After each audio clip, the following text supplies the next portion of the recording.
Welcome back to Arise News Hour. I'm Charles Anye-Goldo. Now, Sudan's ruling military council says it has foiled an attempted military coup and at least 16 officers have been arrested. The development came late on Thursday as the TMC and protest movement leaders seeking a transition to democracy were in discussions over a power-sharing deal. In a statement broadcast live on state television, General Jamal Omar said security forces were pursuing additional officers who took part in plotting the attempted coup. The announcement came as the generals and protest leaders went through the details of the agreement at a luxury hotel in the capital, Khartoum. Well, to look at this story in more detail, let's cross to the African Affairs analyst and publisher of Africa Briefing, John Ofe-Ansah, who's in our London studio. Good to talk with you, John. And let's start by talking about what reportedly happened last night, this apparent military coup, according to the military council. What more can you tell us about that?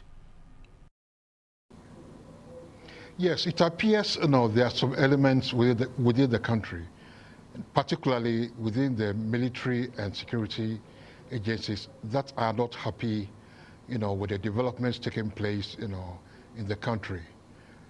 They want the status quo to remain. So that's the apparent reason for that attempted coup. What effect is that likely to have on the negotiated agreement so far? Because the attempted coup was, as you pointed out, carried out by officers and soldiers opposed to that agreement.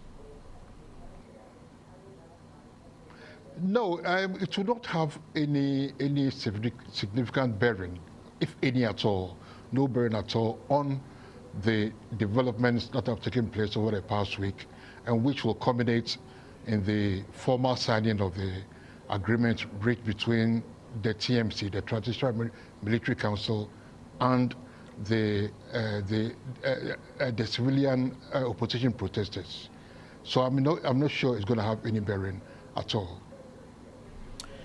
Well, the reason I asked that question, John, is that it seems like every time a deal is close in Sudan, suddenly a faction within the military expresses extreme unhappiness. I mean, this time there were, it seems, 16 officers involved, 7 of them currently serving officers and 5 retired. Yes.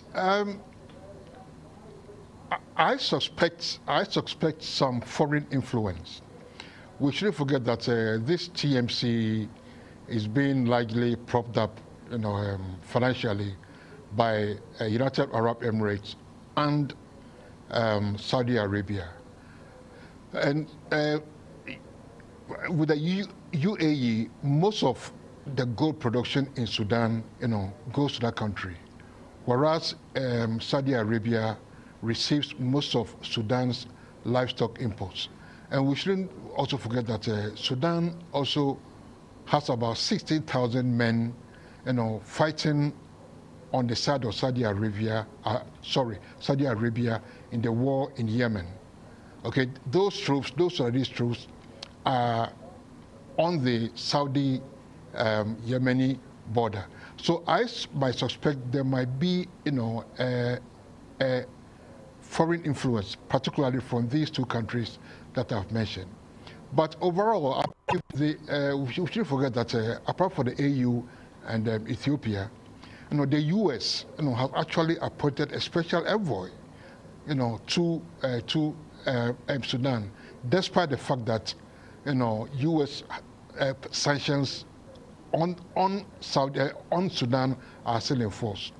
And again, the U.S. Assistant Secretary of State for Africa was also in Sudan trying to negotiate between the TMC and the opposition, the civilian opposition protesters.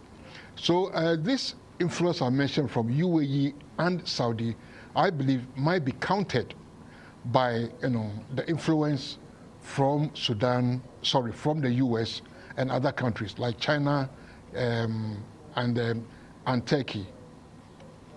Okay, well, let's move on and talk about the other development that we're hearing about. The BBC, the British Broadcasting Corporation, broadcast the results of an investigation which suggests that the massacres of protesters in Sudan was ordered by leaders of the RSF, the paramilitary force known as the Janjaweed. There are reports of dead bodies thrown in the River Nile with concrete blocks tied to their feet. I mean, what more do you know about that? Well, not much, but the BBC investigation, I saw the video this morning. Actually, it was nothing new. It went to the BBC video, confirmed, what most of us, most analysts already suspected, that the Janjaweed, the Rapid Support Forces, were behind, the massacre that took place on June 3rd. Okay, though I'm not sure the head of the RSF, who is also the deputy head of the Transitional Military Council, would openly admit the RSF's complicity in the massacre. So to arrive at the truth, would require some sort of international investigation appointed from outside the country to establish the truth, just like what happened in the aftermath of the 2007-2008 post-election violence in Kenya, where Kofi Annan was appointed to go and investigate and come up with his recommendations. Yes, well, that's the big question, isn't it? Is it likely that anyone will be held accountable, because a deal has now been struck, or is in the process of being struck, and as we understand it, the international guarantors of that deal, including the US, the UK, Saudi Arabia, and the UAE, have reportedly put in mechanisms to ensure that people at the highest levels of the Sudanese command might not be held accountable. Well, it's not surprising that by all means there might be some indemnity clauses to protect, those who are or who were culpable, for those massacres. But don't forget, the arm of the law is strong, and the arm of the law is like an elephant, has a very long memory. Come maybe after the 3-year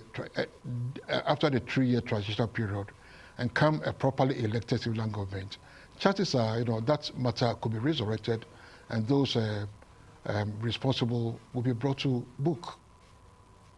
Well, chances are, and of course, all along, the military council has denied any responsibility for the massacre, and then later said that senior officers knew about it. So confusing messages there, and to muddy the waters even further, we're also told that those responsible for the killings have been arrested. Are we any clearer now on exactly what the situation on that is? It's not very clear. There could be some truth in that those responsible for some of those responsible for the massacres might have been arrested, but like I always suspect, nothing might come out of it. Why? Because it is widely believed that the deputy head of the TMC, General Mohammed Dagalo, popularly known as Hemetiti, who is also the head of the RSF, was allegedly, he allegedly gave the order for the crowd to be dispersed, which resulted in this massacre.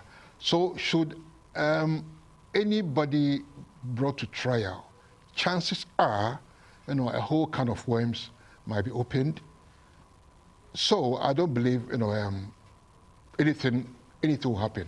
Those who've been arrested might be detained just for fear, and be silenced just for fear of, exposing people at the top.